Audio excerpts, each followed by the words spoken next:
Yeah. Is it? Okay, thanks. Well, good morning again. Um, the Tibetan Buddhist nun, Pema Chodron, author of many books of what I call practical theology, because they relate to Buddhism and the human condition, has said that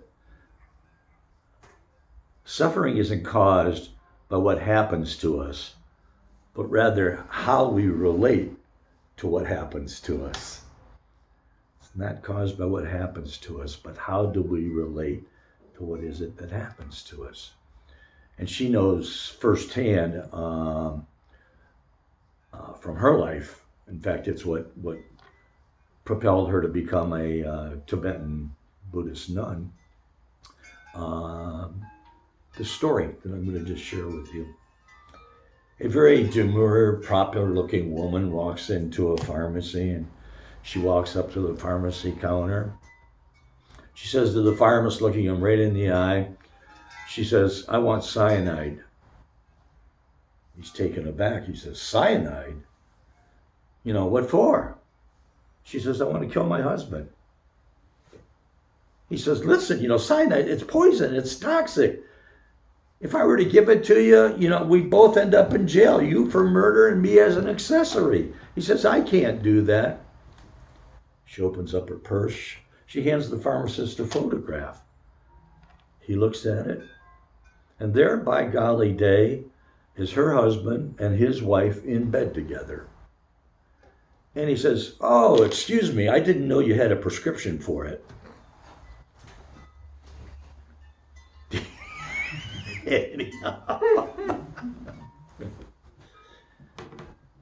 The monk, Pema Chodron, her husband, this is basically what happened to her and her husband. She caught him with another woman.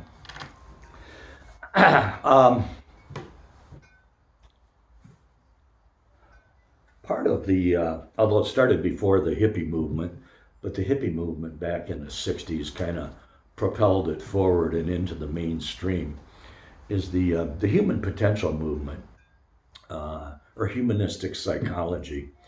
It was kind of a reaction, or maybe an addition, kind of a third force to Sigmund Freud's psychoanalysis, searching deep in the subconscious, the unconscious, which is the motivator of all of our behavior.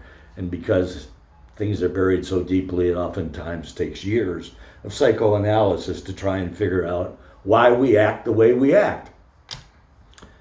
And then the other big name was B.F. Skinner and behaviorism, which is mainly a form of determinism. We are stimulus and response. We are who we are because how we respond to a particular stimulus. And those are kind of looking at psychology, at our personality, kind of from the dark side of possibility.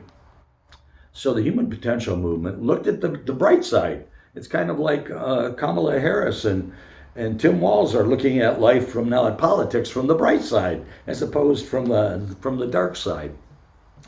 And Carl Rogers, whom I'm sure many of you have heard of, and Abraham Maslow and Eric Berne were three of the most prominent psychologists with the human potential movement. And Eric Berne was kind of a subset of the human potential movement. And he was a Canadian psychiatrist, and he began what's called transactional analysis.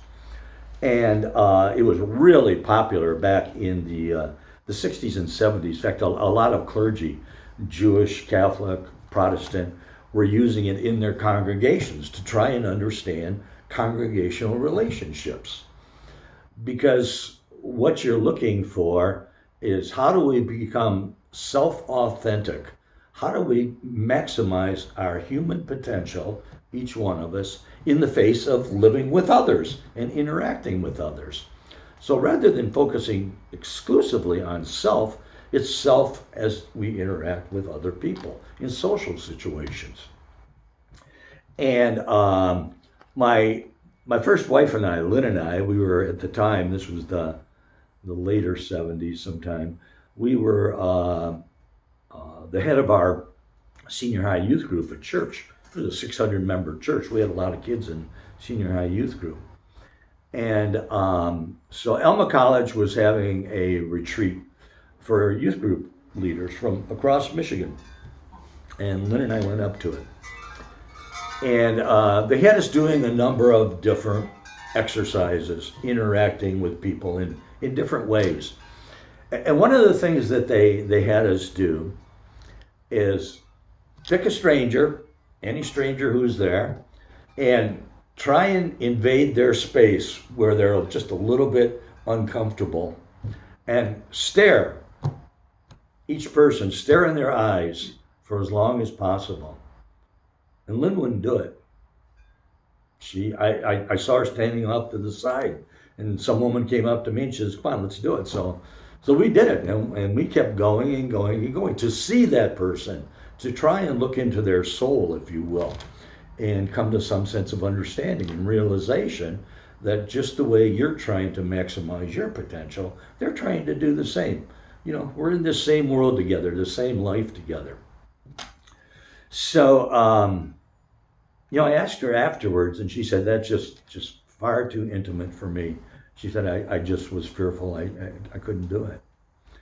And of course, for me, thinking about becoming a Presbyterian minister eventually, this just juiced me up. I was ready for more and more and more of it. So anyhow, we took what we learned and we went back to the kids, and over time we had different exercises with them. And it was a lot of fun, and I think they grew a lot in their potential. So then Lynn and I, every marriage has its issues, its tensions, its stresses, and Lynn and I decided to go to what was called Marriage Encounter. And at the time, only Catholic churches were doing it, but eventually Methodist churches and other churches began sponsoring it. But it started in Spain, and Marriage Encounter was a weekend retreat where you learn how to communicate with one another, spouses, more effectively in the presence of the divine. And our Marriage Encounter weekend was held at St. Vincent de Paul, a huge church on Woodward in downtown Pontiac. And it was challenging because a lot of times there are things that married couples, it's just much easier to sweep things under the rug than to bring them up and confront one another.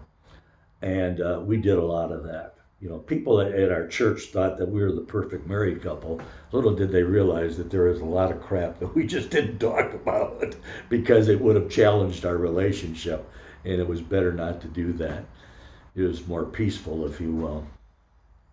But that opened up both of us, and then it's an ongoing program where every week you go to someone's house and you meet with them, this group, for a number of weeks.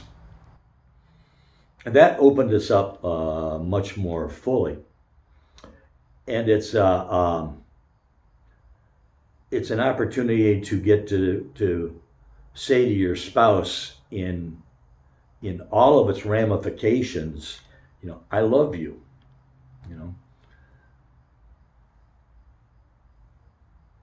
When and I'm going to look at the guys here, when we were, high school guys, college guys, early guys in our jobs, our late teens and 20s, and even into the 30s, a lot of times the word love is used really for lust, and you're in a relationship with a woman and you say, I love you, because it's going to get you sex. Let's be candid with one another.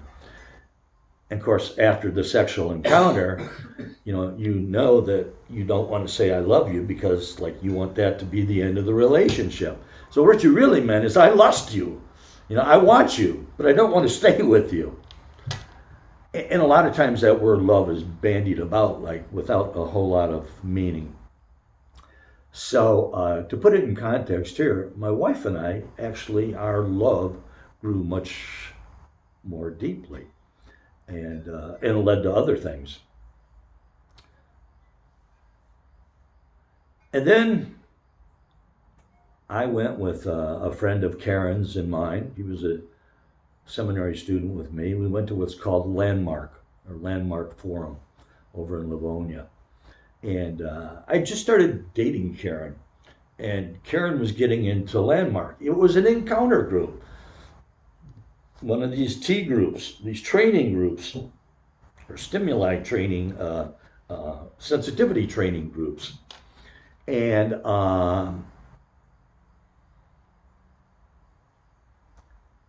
it challenges you to let go of your thoughts about who you really are, your thoughts about the bad things you've done in your life, the thoughts that you harbor that are not good about relationships that you have, and the role that you played in all of these, and to contact people that you're on the outs with.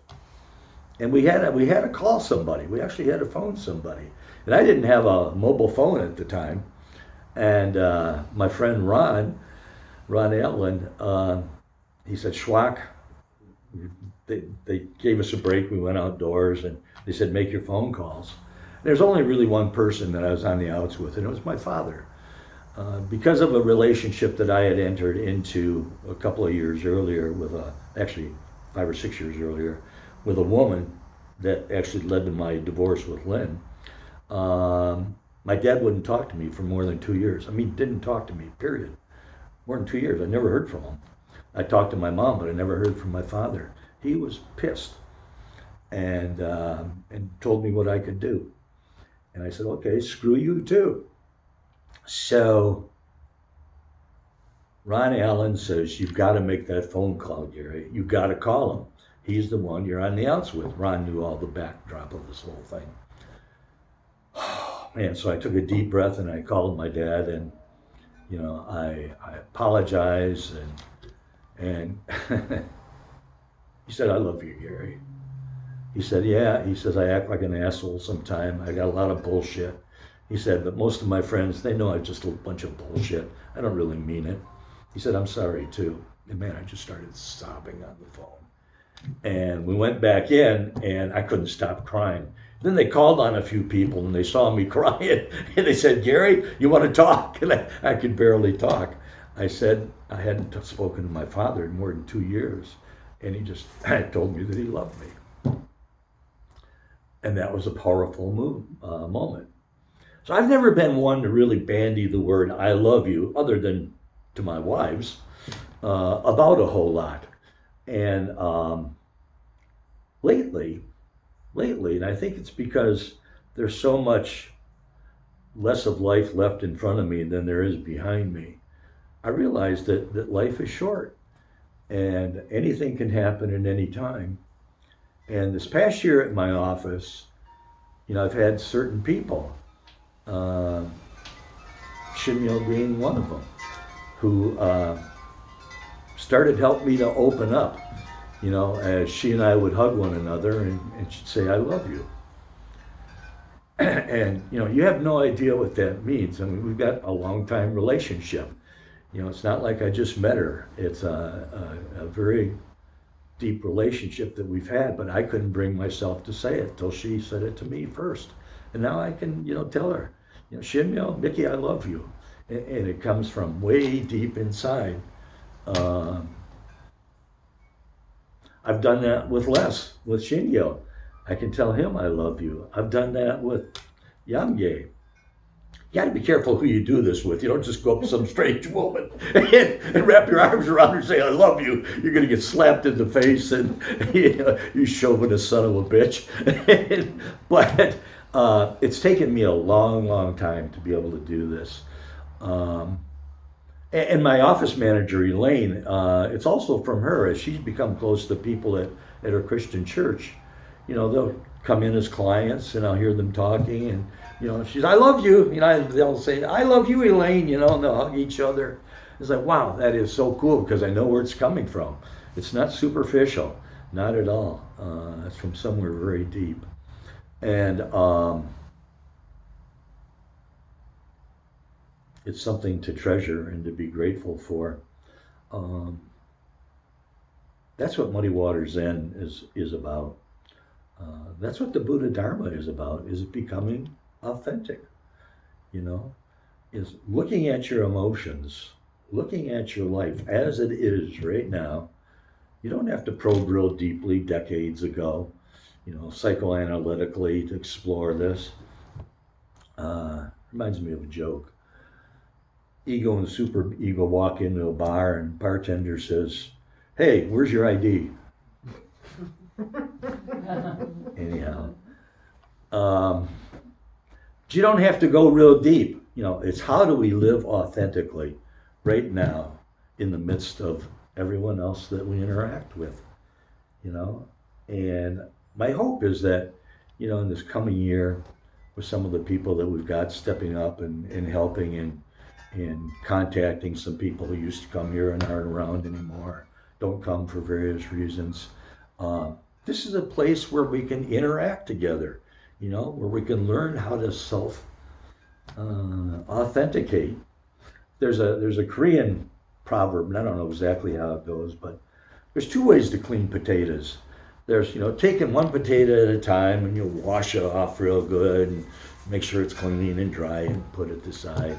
And then you throw all the potatoes into the small bucket and you load it with water and you just shake them around. Well, that's what we are. We're a bunch of potatoes bouncing up against one another. Sometimes it's not, the healthiest of feelings and whatnot. Sometimes it hurts because we're being challenged, but we get all that dirt out of us and we all grow together. I'm grateful for all of you. Thank you.